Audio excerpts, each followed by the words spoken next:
Listen, I know what's going on here.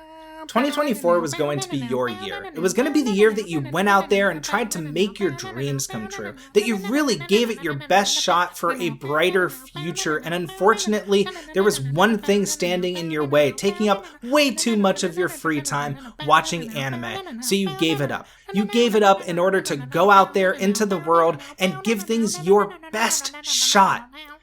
And that didn't work out for you, did it? So now you're back, and don't worry, I have the perfect video for you. Hello, and welcome back to the Celerious YouTube channel, where I talk about anime and sometimes even other things. And today we are talking about the top 10 plus a few anime that you missed from 2024, the ones that if you didn't see, you need to go back and check out. A couple notes before we get started. The first being, I am not a critic. I'm just a silly little man on the internet. That means that this list is based solely on how much I enjoyed the anime and a few other factors that I'll get into with the specific shows as we go on. The second is that I am going to be sucking off a lot of anime here, some of which you don't think I should be sucking off, but as a general rule of thumb, if you're not the one sucking it, you have no say in how it gets sucked. And lastly, I'll be covering my favorite anime music from 2024. I'm not saying openings and endings because I don't care about those. I just care about the music. And this list is in no particular order, so I'm just going to list it as we go on through the video. I put it to a vote in my Discord, and they couldn't even decide what was the best song from last year. I have absolutely no hope of doing so. And the only song that didn't actually make it onto the list in terms of the best anime was Reversal by Syudo. Unfortunately, Tsukimichi Season 2 was a massive letdown. Alright, let's start with the honorable mentions. Most of these stood out to me in some way, but didn't quite make it on the list. The only one that didn't stand out to me is Bleach because I didn't watch it. I decided that I wanted to rewatch the entire series before I watched the new seasons, but I have heard they are fucking barn burners, and they would probably make it onto my list if I had watched it. I love Bleach. I'm a little flanboy. I'm a little flanboy. I'm made of food.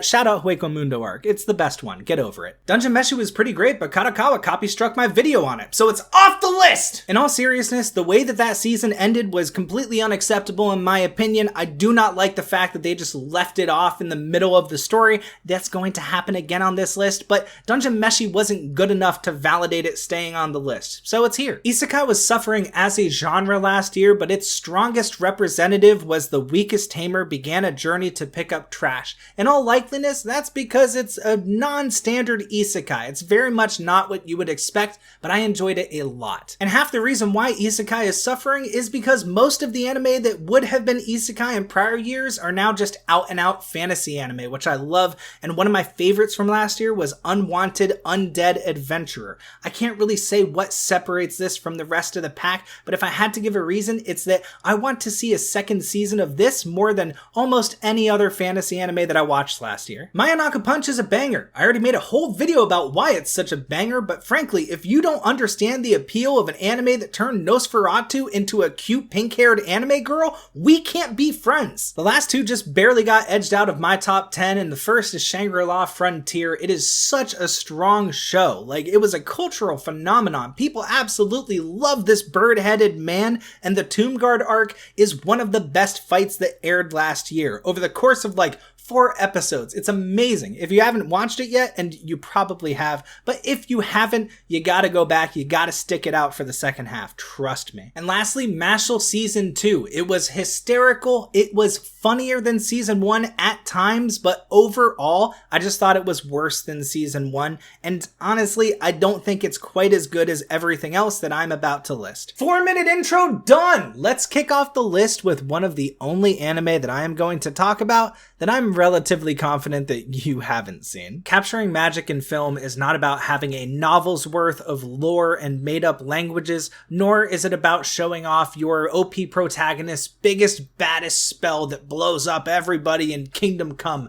It's about the little things. It's the lamppost that follows our main characters down a wooded path, stopping at 20-foot intervals to mimic light poles in a modern city. And in Tonari no Yokai-san, it was the gigantic weather yokai just walking through the field in front of our main characters who treated it as if it was completely normal. This show has 4 or 5 or 6 main characters whose stories range from deep to touching to subtly meaningful, and each of those stories stories is told very delicately. This show is very cleverly written. And look, I'm not going to tell you why the yokai with a Volkswagen for a head is a great character. I'm just going to tell you that he is. And if you want to find out why, you need to go and watch Tonari no Yokai-san. Because with the views that I get on my videos, and not the big one, the regular videos, that's about the size of the audience for this show on Mal. A lot of people missed this one, and a lot of people missed out big.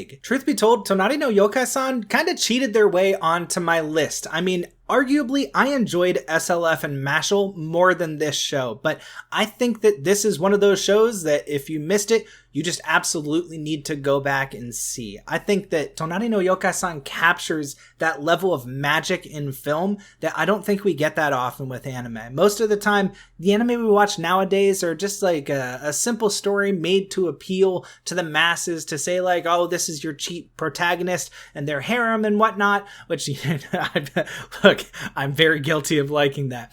But a change of pace is very much welcome every once in a while, and Tonari no Yokai-san provides exactly that. But a good change of pace doesn't beat a great pile of trash. Number 9 is Seventh Prince, baby!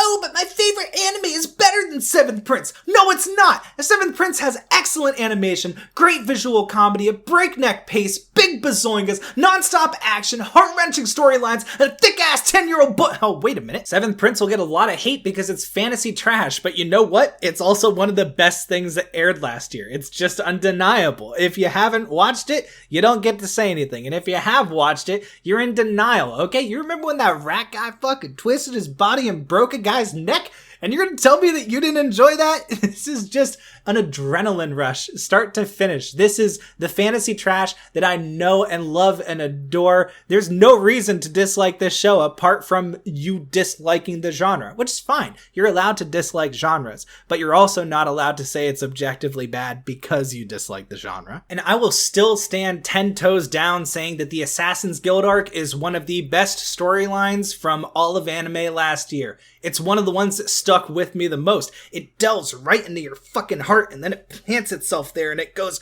oh, you think we're all about the big titties and the thick boy? You're wrong! And while we're in the brain dead arc for this video, I might as well say it now, Windbreaker is my number 8, and that might confuse some of you, because some of you might remember my video on Windbreaker, which would indicate that I wouldn't necessarily put this in the 8th spot, but to be honest with you, in terms of things you need to watch from last year, Windbreaker is deserving of being in this top 10 list. It's just so fucking crazy.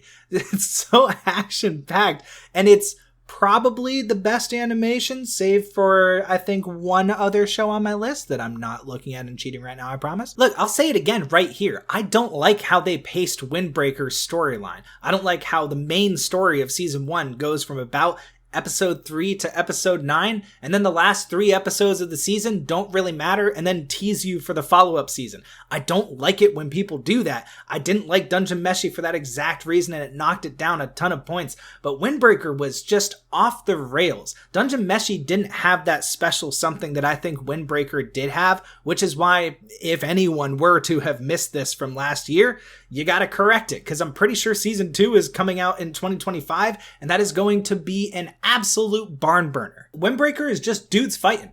It's just dudes fighting, and dudes fighting is enough to get it up here because it's dudes fighting in a way that is just, it's just S tier. It's an S tier of dudes fighting. If you want to see dudes fight, watch this. And there's no special power system. You know, there's a lot of back and forth in the fight. And, you know, oh, I'm going to reach out and, you know, really pull myself up from my bootstraps, which is impossible, by the way. But I'm going to pull myself up and I'm going to fight back. And then he's going to fight back. And then you're going to fight back. And you're going to find some secret pocket of energy that you didn't have before now. But now you do because you thought about, like, the big bazoingas from the prior show that I mentioned. And you have the power again. You're going to fight back. And you're going to punch. And it's just dudes fighting. Just watch dudes fight. You want to watch dudes fight? I like watching dudes fight. Let's watch dudes fight. But you can't spend all of your time watching dudes fight.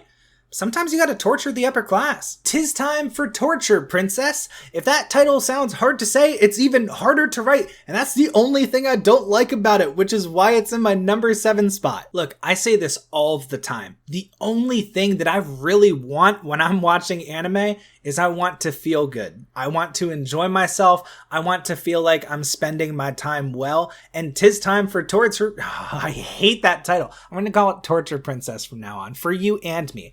Torture Princess fulfills those needs to a T. Little side note I thought was interesting that you guys might enjoy as well. You know, when it comes to the longer names in anime, it's tougher for me to say them in Japanese, but this is maybe one of the only ones that is easier to say, even though it's got a long title. It's Hime-sama Gomo no Jikan desu. That's super easy to say. 'Tis time for I'm not trying to do a tongue twister. She sells by the fuck you. Any fucking way, there's an ogre that makes takoyaki. Do I need to say anything else? Like, are you not sold yet? Are you not entertained? A night princess is captured. Knight like a K, by the way. A night princess is captured by the demon lord's army and taken to their dungeon as a prisoner to be tortured for government secrets. And it's fantastic. It's so unbelievably cute. I did not expect how much fun this anime was going to be going into it. I wondered how they were going to approach it, and it's just, they decided full wholesome. Doesn't matter if it makes sense. Doesn't matter, if the story makes sense. Yeah, she's gonna sell out her fucking country repeatedly, over and over again, every single episode. She is never going to hold out. She will always sell her people out, but the secrets don't matter. And even when they do matter, the Demon Lord is just like, that would be pretty inappropriate for us. Honestly, we hold ourselves to a higher standard than that, and I don't want to use such underhanded tactics. It's perfect. It's so perfect. And if feeling good is one of the most important things to me when it comes to anime, this anime made me feel better than anything else that I watched last year. I don't think it was better than anything else that I'm about to talk about, but it made me the happiest, and that means it comes highly recommended. And before I forget, the ending is entry number 2 in my favorite anime songs from 2024, Ashita wa Ashita no Kaze ga Fuku by Leveals. Look, if you want me to say your name right, spell it better. That song is one of my favorite songs from this year, and if you watch this anime, do not skip the ending under any circumstances. Moving on to number 6, I had to rewatch this anime recently to make sure that I was right about where I was placing it in this list, and I was. It is Bartender Glass of God. This might be my most contentious placement on the entire list, to be honest with you guys, because it's slow, and if you were to watch it cynically, I could see somebody being more annoyed by the things that I find fantastic about it. I'm only going to make one argument in defense of it here. Buy into it. Don't just watch it thinking about how dumb it is, how silly that, this bartender is like this philosophical genius that, he's got all the answers to every problem and his one-liners come off kind of corny. Ignore that. Just buy into it fully. Buy into this story of this person and the people around him. Buy into the things that he can do to help people, and buy into that nonsense about a bar being a place to soothe the soul. His ideal to solve problems instead of creating more for people. If you buy into it, this is one hell of a story. And its opening is entry number 3 on my favorite anime music of the year. Stardust Memory by Takaya Kawasaki is an absolute bop, and it matches the vibe of the anime perfectly. This is the second and final slow anime on this list, but this is not one that you will regret watching. Oshinoko Season 2 is complicated, and also the only follow-up season in my top 10. I said it in my video, and I'll say it again here. I don't like the direction the show is going. I don't like the focus on the murder mystery, and I think we've moved past that relatively. I prefer it when we talk about our main characters and the lives that they're leading. I find that significantly more interesting, and that to be the better parts of the show. But it still checks every box. It's an incredibly strong drama with visuals that are out of this world and animation that is just god tier. There is no other show that is quite hitting every single mark the way that Oshinoko Season 2 still is. If you liked Season 1, you'll love Season 2, and I couldn't put it any lower, even though, again, I really don't like the direction that it's going, and I think Season 3, I'm really not going to enjoy. But Season 2 is still amazing. But everything up till now was just the preamble. Look, everything up to number 5 on my list, you know, it could go either way for some people. Some people will like it, and some people will not, and I wouldn't recommend every show to everyone.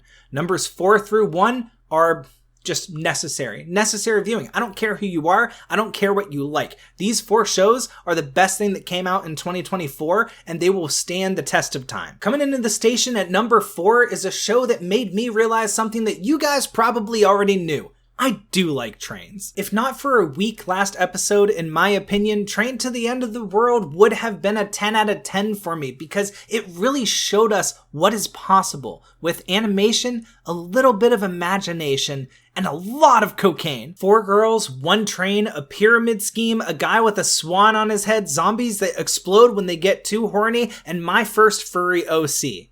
Watch this show. And don't skip the opening. Entry number 4 on the list of my favorite anime songs from 2024 is Gatan Goton by Rei Nakashima. It is an ethereal trip through the universe that is the perfect pairing for the anime equivalent of a drug binge at Coachella. A 3 kind of looks like an 8, right? This is the part of the video that gets predictable if you keep up with the rest of my videos, because the last 3 are the 3 solid 10 out of 10 anime that I gave 10s in videos last year. Some stand above the others, and the one at the bottom, the bronze medal, is Kaiju number 8. Come on, guys. The ending was weak. I wish it wasn't. I wish it was stronger, but it was. The ending wasn't as good as the rest of the runtime, which means that it can't quite stand on that golden pedestal or silver pedestal, whatever. But the rest of Kaiju 8, if you missed it, just fantastic if you missed it.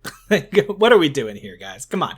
You've all seen it. I don't even need to describe it. I don't need to defend it. If anybody that is watching this video hasn't seen Kaiju number 8, comment down in the comments. Just say something. Say, I haven't seen Kaiju number 8, even if it's as simple as that. Or give your reason for not seeing Kaiju number 8. Frankly, I'd be shocked if anybody hadn't seen this or my number 1 pick. Number 2 might surprise you. Definitely won't if you watch my content. But if you don't, definitely might surprise you. But come on. We've all seen Kaiju number 8. We know how good it is. And we're all rooting for this older fella. I'm not as old as him, but this older fella, slightly older than me. Well, significantly. A year is a lot. Look, he's older than me. That's what's important. You watch my videos, you know. And I just realized I said Kaiju 8 at the start of that last recording. So you know what? Maybe I am getting old. Maybe I'm up there. Maybe I need to do my last chance spurt trying to make something of my life. Maybe I need to swallow some alien worm and really try to fucking get out there and do my best.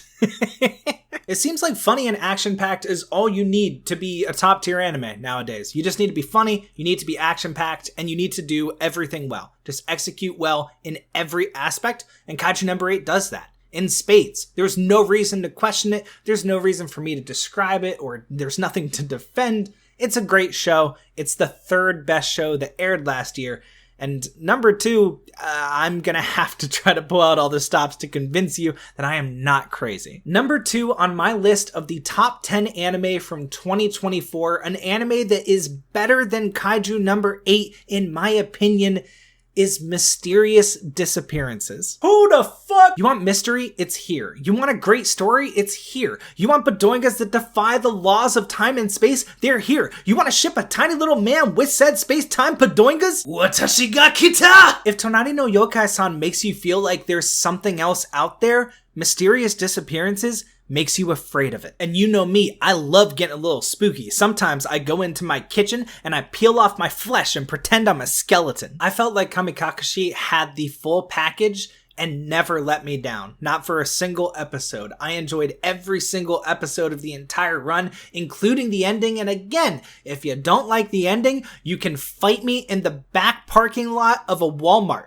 Choose the Walmart. I'll meet you there. Nobody got you the way I do.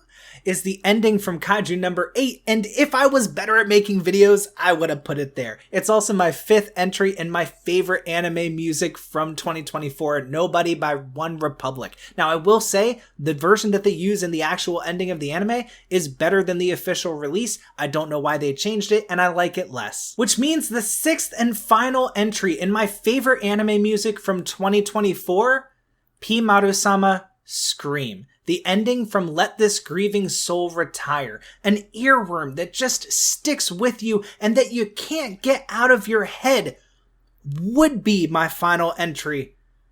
But there's a better earworm out there.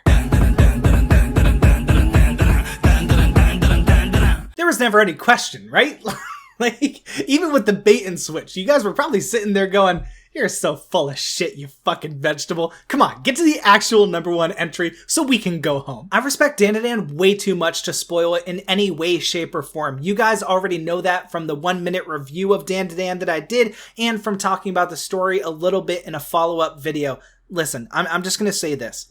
Dungeon Meshi got kicked off of the top 10 for the way that it ended, for ending on a cliffhanger, for not actually ending in a satisfying way. Dandadan did the same exact thing, maybe worse, and I can't even fault it. I can't put this any lower than number 1. This is by far the best anime that came out last year. This is contending for my number 1 spot. We'll see with season 2. This might actually kick Run with the Wind out from my number 1 spot. This is the best anime from last year. By far, no question. Get out of here. And that's my list. That's my top 10 anime for 2024. Do you agree with it? Do you disagree with it? Let me know in the comments. Engage with my video. Drive it up in the algorithm that I may attain a sponsor. Regular episodes of Binging Last Season continue next week, and the next one's going to be 30 seconds to make up for the editing hell that I'm about to go through. Bye.